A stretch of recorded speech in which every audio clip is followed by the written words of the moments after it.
Hey everybody! So I am walking my compost out to my compost bin because it's not raining and it's chilly, but it's really not too bad today.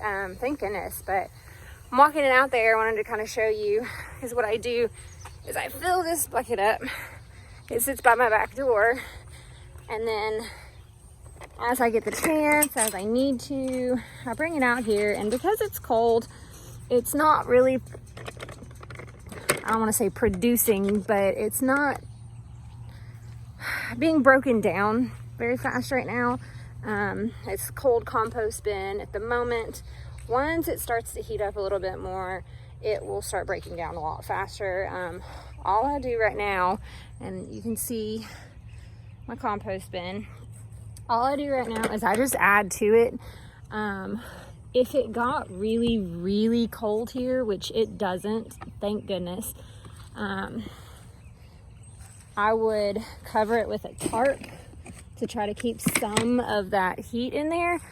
But because it does not get that cold, like it does get cold to us, you know, when you're from the Mid-South, it's cold when it gets even close to freezing.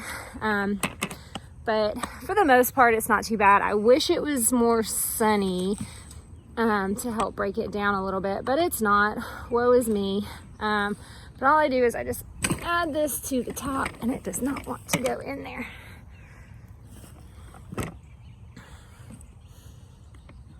Oh, goodness. There we go. Add it to the top. If I had time, I would probably get some more leaves from my leaf pile and put them on top just to block that extra bit in there. But I don't have time this morning, and nothing other than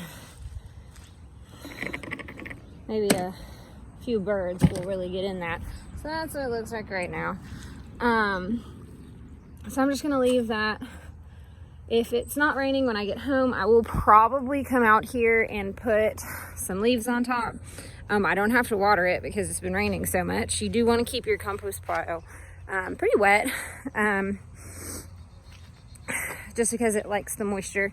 But I did notice when I was working on it, probably 2 weekends ago, I put my last pile in there. I have worms in there, which is awesome. But it also shows me that it's not warm.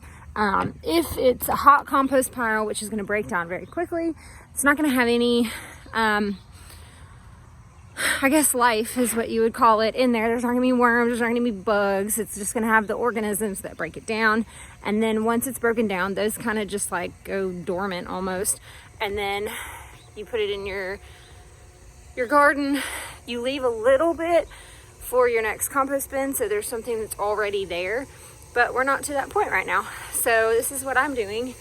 And yeah, so if you have any questions on the compost pile, feel free to ask me. I'm not an expert by any means. This is what I do. This is what works for me.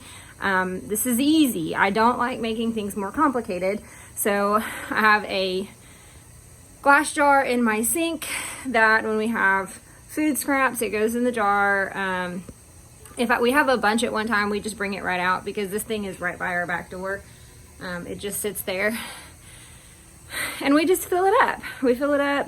I had lint from the dryer because we don't use dryer sheets. So I don't have any of those toxic chemicals that I have to worry about. So yeah, lint from the dryer, paper towel rolls, toilet paper rolls, cotton swabs, dog hair, just all kinds of stuff that's in there that's your dry part of your compost bin. And then we have the wet, we have the food scraps, the fruit peels, all that good stuff. I don't put a lot, but like if we have, Nolan didn't eat his bagel this morning, so that's gonna go into the compost bin. And then we don't put a lot of bread in there. We usually eat all of our bread, so that little bit's not really gonna do it. We don't put meat, we don't put bones, we don't put dairy, but everything else kind of just goes in there.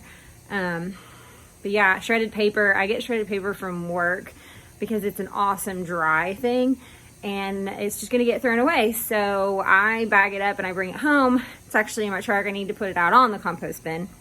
I'll probably do that tomorrow. But yeah, so if you have any questions, please leave a comment. Don't forget to subscribe. Have a good day. Bye.